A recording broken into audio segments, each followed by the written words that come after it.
My name is Tashi Green, and for my senior portfolio project, I decided to build a camper on the back of my Toyota truck.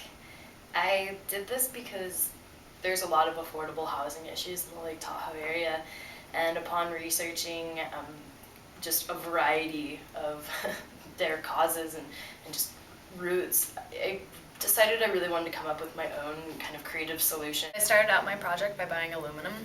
I took my initial sketch that I'd made and figured out how many pieces I would need to purchase. Then went to Lowe's, got myself some aluminum L-rails. I used pieces that were 1/8 inch gauge by 1 1/4 inch by 6 feet. And so I calculated how many I would need for my design here and went and bought those. I decided to do my initial cutting at 3 Dot Studios in Kings Beach, and so that's where that initially took place, and later on the actual building process was in the art building at Sierra Nevada College. Cutting my metal right now to the sizes I need so I can weld it in hopefully not too long.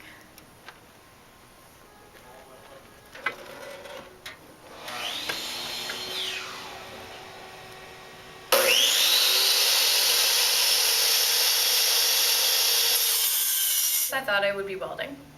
That changed course as I started to realize how difficult welding aluminum was. Talking with Rick, one of the art teachers, we really kind of back and forth I realized that I wanted this to be an accessible project, easy to build for anybody.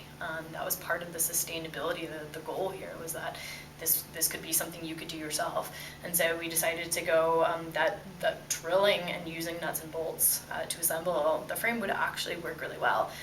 My design has interlocking joints, and so that actually, that technique is going to work really well for us. And so using a drill press in the art building, I drilled all of my holes and then assembled it with lock nuts. So those are nuts that are going to have some nylon on the inside that prevent them. The vibration of the car is going to want that nut to loosen, and so this is going to press. A saw and really a drill is what you could get this project done with.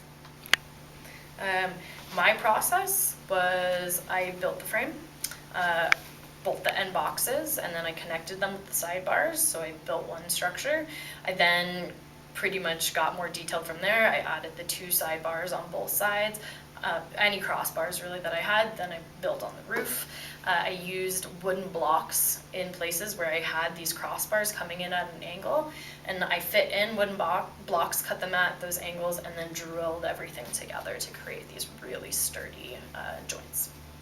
After that, I put on the insulation, cut all that insulation. It fit right into my L-rails, so everything really creates a flush wall. After that, we mounted it on my truck and then put on the wooden plywood sides. I first decided to build a camper on my truck. I don't know, I thought it was going to be a big deal, you know, or a large project, but I still kind of, for some reason my head was kind of thinking it was still just, you know, whatever kind of thing, it was just going to happen. And working my way through it, it started to definitely, the reality of what I've taken on kind of hits you right in the face, and that's a little difficult. But a lot of work and some long nights, and just, I'd say a lot of tenacity. Just there's gonna be problems every 5 seconds, but you just work through them.